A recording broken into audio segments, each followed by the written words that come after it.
It's Friday, the 16th of September, and for some reason, uh, starting right in the middle of the month, whoever decides these holidays uh, announce that it's, I think, Mexican American uh, Appreciation Month or something like that. And they call it a month, but they only give it 14 days or something like that. But it is Mexican Independence Day. And that's not Cinco de Mayo. Cinco de Mayo is another celebration, but this is Mexican Independence Day, the equivalent of their true 4th of July. And to all of our Mexican friends and Mexican American friends, uh, take the day off and have some fun. In honor of that, uh,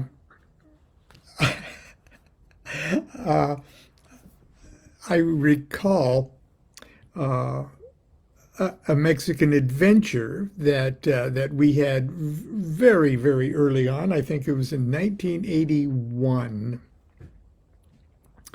Uh, we meaning the Southern California OTO, Haru Raha Lodge, performed as what we think are the first Mexican or OTO initiations in Mexico, in probably ever. Crowley visited Mexico really early on in his career, but even before the Book of the Law. And but whatever. And it was like all events in my life, a comedy of errors and farcical miracles and things like that. And I wrote about it in a little tiny short article in the 1980. Let's see, I guess it was the autumn equinox 1981 issue of our Oye magazine, which bears another beautiful drawing by David P. Wilson or S. Jason Black. And I think there's a figure in occult history in here too, one of his cartoons. Let me see if there is. If so, I'd like to share that with you. Let's see here. Maybe not. Oh, yes. Here it is. And it's the cartoon spoof, Great Figures in Occult History, number 10, Emanuel Lichtenborg. Of course, it's a takeoff on Swedenborg. 1690 to 1768. Would you like me to read it to you? It'll only take a moment. And of course, Swedenborg's famous book was Heaven and Hell. And see his holy guardian angel in the background there. Emanuel Lichtenborg, the noted visionary, began his career as an engineer, designing sanitary landfills for the Danish government. Shortly after his 44th birthday, he consumed a contaminated bottle of aquavit and, in his words, was precipitated out of my body and into the presence of God, unquote. After this experience, he abandoned his engineering career and bent his energies to becoming a, quote, modern prophet, quote, as his friends called him, or, quote, a raving loony, as his mother-in-law called him. He produced one classic work, Heaven and Heck, describing his visits to heaven and the other place. He spent the rest of his life making a fortune by writing 50 different versions of his first book, rather like Edgar Rice Burroughs. He was also highly psychic and once proved his power to skeptics by accurately predicting the day and hour of Anne of Austria's first period. Lichtenberg met with an untimely death in 1768 when he choked to death on a chicken bone while having dinner with Jesus. That's great figures in occult history. Anyway, I'm going to read that little story about the Mexican initiations. But while I was in that box, okay, I ran across, this is truly a historical artifact. Shortly before Grady McMurtry, the caliph of the OTO, shortly before his death, there was great turmoil, organizational turmoil in the order. And there was sort of a polarization among OTO members and leaders as to what direction the OTO was going to take. And Grady was seriously ill at the time, so it was a serious matter to us.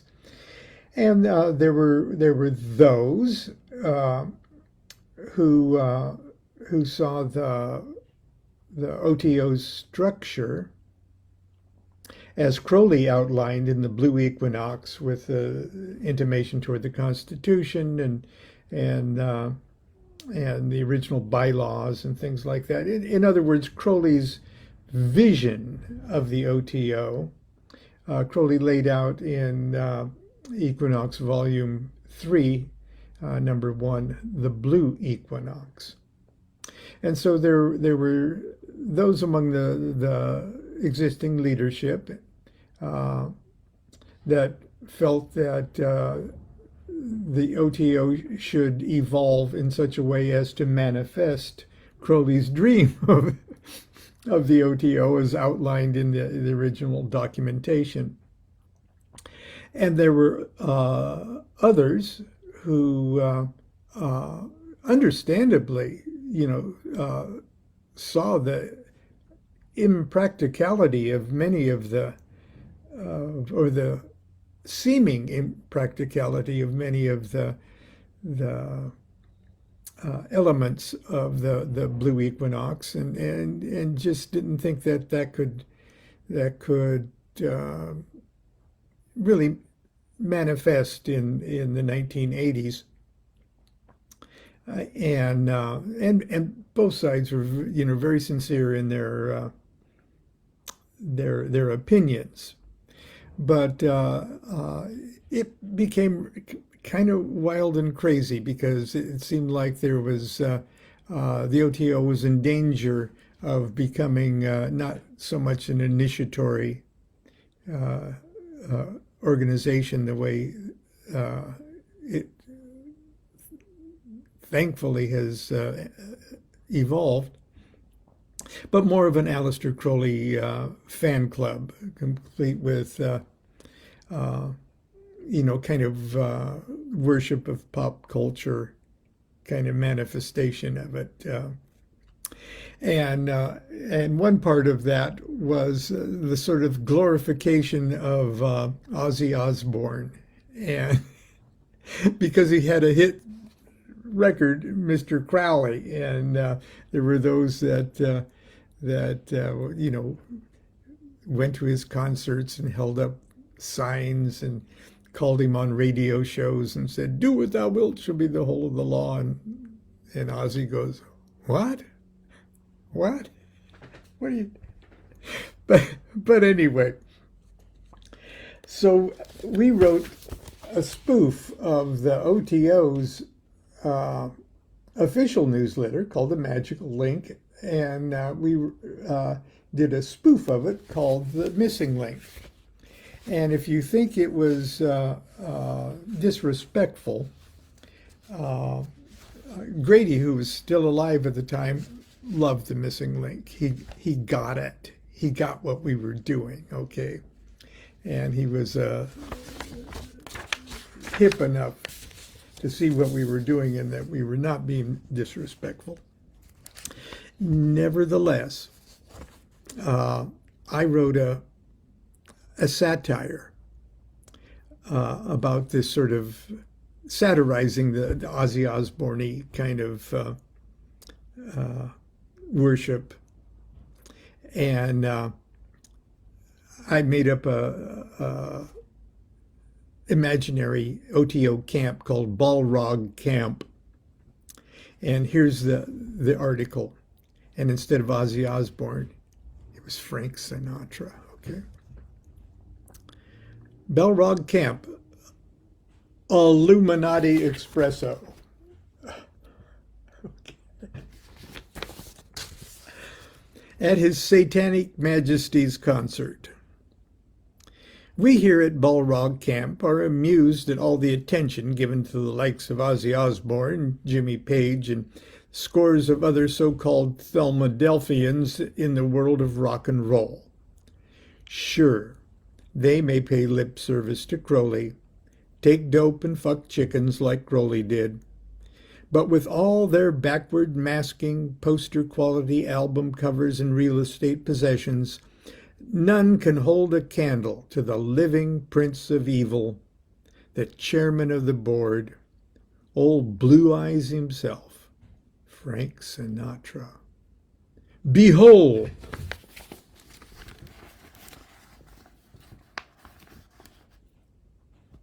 And then we did the gematria to Francis Sinatra, and it adds to 666. Work it out yourself, gang. Behold. Last month, 13 members of Balrog Camp made the holy pilgrimage to Las Vegas to fry in the aura of the Godfather himself, backed by the supreme servitor of swing, Nelson Riddle. The King of Kings swept down on the stage like the angel of death and made us all cream our slacks with that old black magic. The devotees went wild. Mid-set, the house came down when Mr. Black Magic himself, Sammy Davis Jr., burst unexpectedly onto the stage to join Frank in It's Witchcraft. What a thrill. Both of them dripping with gold and diamonds. Success is thy proof. Shamelessly, they exchanged the obscene kiss of the Brotherhood. Then Sammy asked the question that was on everybody's mind. Frank, how come you look so young? Kid, said Frank, it's 'cause I got a portrait at home that keeps getting older. The sincerity was so thick you could snort it. Finally, he loosened his bow tie. The congregation held its breath. We knew that we were about to receive the ultimate spiritual payola. And we weren't disappointed. My way. Paul Anka's supernal and consummate expression of do what thou wilt, the quintessence of Thelma, was supernaturally belted out with such power that many in the audience stopped eating. Then it was over. As he walked off the stage, we held up a banner that members of the camp had hidden under the tablecloth all night. It read, E.O. Frank, E.O. Frank, E.O. Frank, come over the sea from Sicily.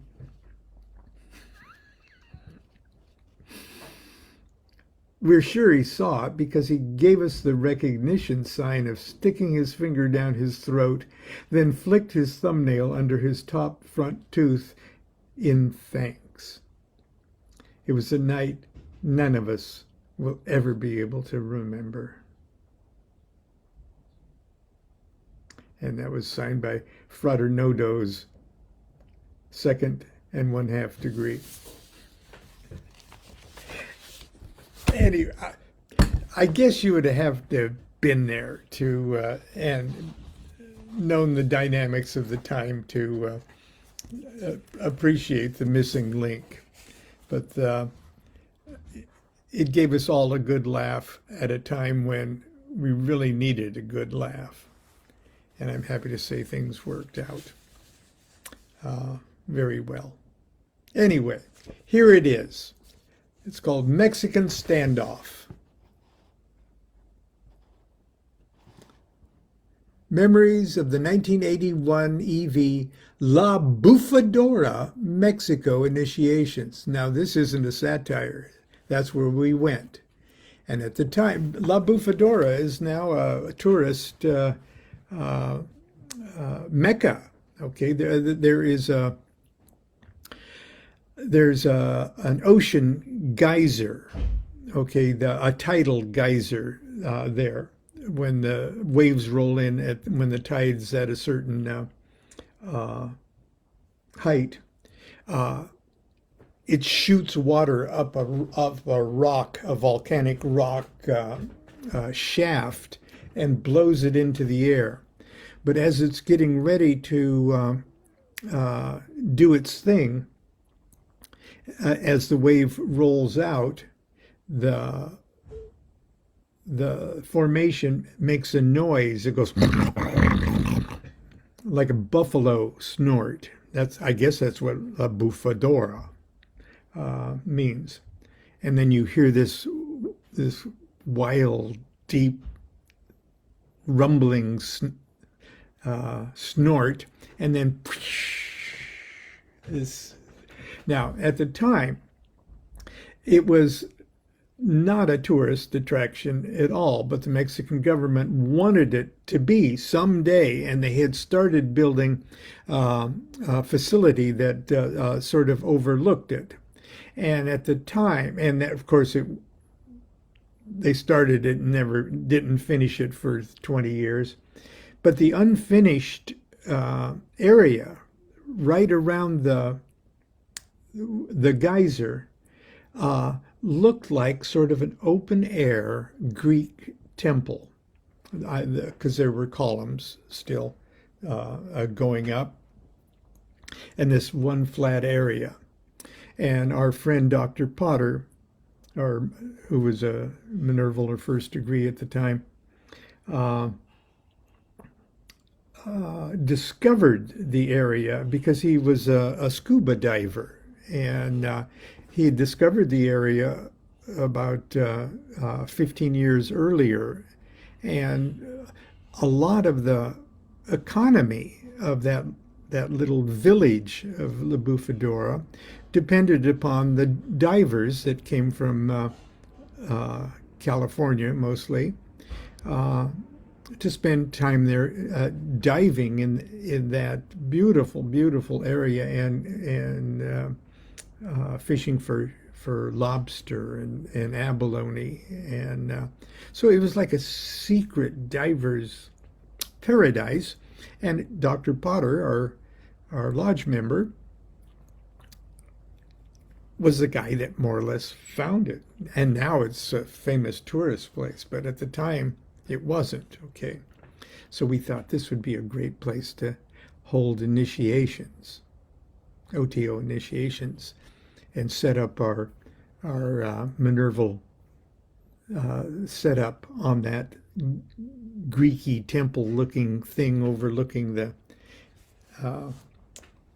Okay, but anyway, there was only like one bar in town. And it wasn't a bar; it was a cantina. Okay, and the cantina and anything that went on in that town was run by one guy. Okay, and we called him the patron. He liked to call himself the patron too, and Dr. Potter had an in with the patron, so he could bring his divers down. And anyways, I don't have to explain stuff like that, do I? Mexican Standoff. Memories of the 1981 La Bufadora, Mexico initiations by Lon Milo Duquette. We had hoped to perform a Minerval initiation on the night of August 15th in the beautiful little temple-like structure at the La Bufadora National Monument. The temple is only a few feet away from a thundering sea geyser which ejaculates foaming seawater hundreds of feet into the air about every 10 seconds when the tide's right. What could be more perfect? And a full moon, too. Dr. Potter, who organized the expedition, had vowed to make the arrangements with the local patron, who in turn would persuade the machine gun-toting Mexican Marines who guarded the monument to give us privacy.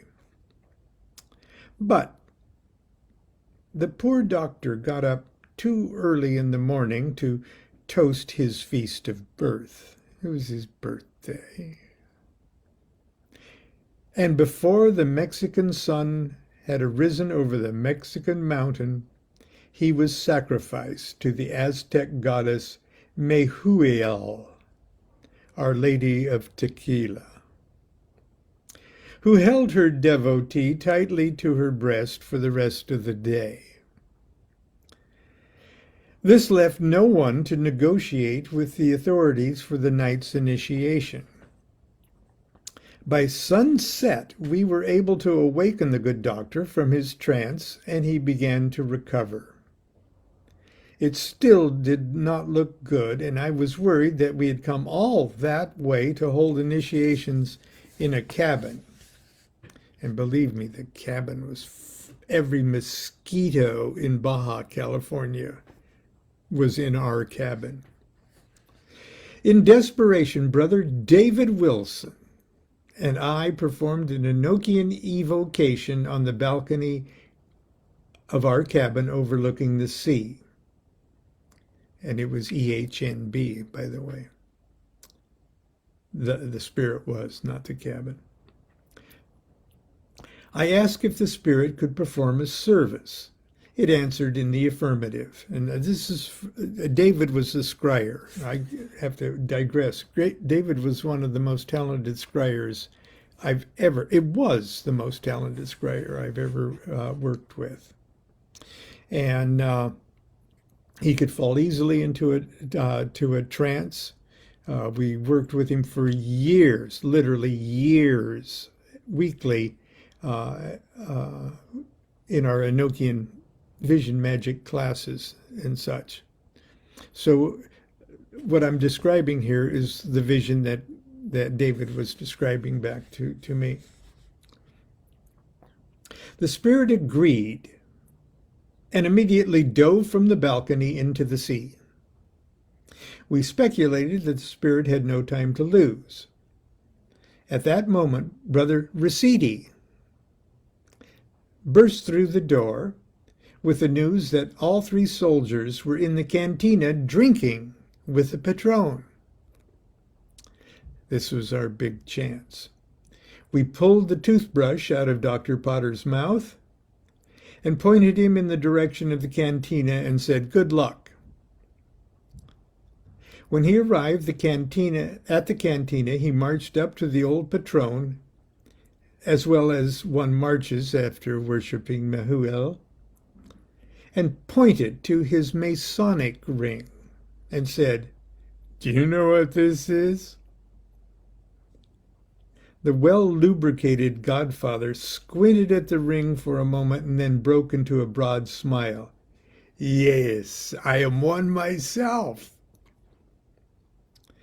The old Mason was informed of our wishes and was asked if he could entertain the soldiers while we initiated at the monument.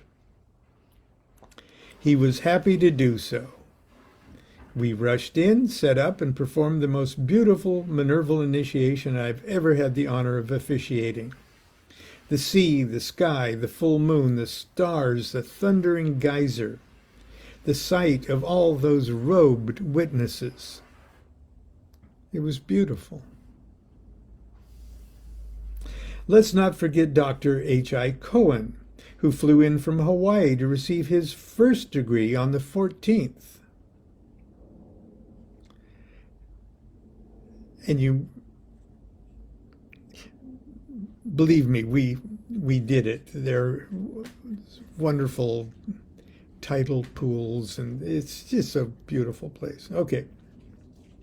Our thanks go to Haru Raha's own punk band, Caligula's Breakfast, who entertained at the Cantina, and to Robert Rossetti and Paul Sanders, who provided heroic extended security, and Sister Carolyn, whose skills in Spanish help us avoid a post-initiation hassle with the soldiers. As we were leaving, they didn't like the fact that a woman was carrying a sword. Okay, we had to talk our way out of that. It was a trip we'll long remember. Okay. That's our little trip down memory lane and our little Mexican story. I hope you have a good day. Enjoy your weekend, and we'll see you tomorrow for Saturday morning cartoons. Maybe more great figures in occult history for cartoons. Do what thou wilt shall be the whole of the law. Love's the law, love under will.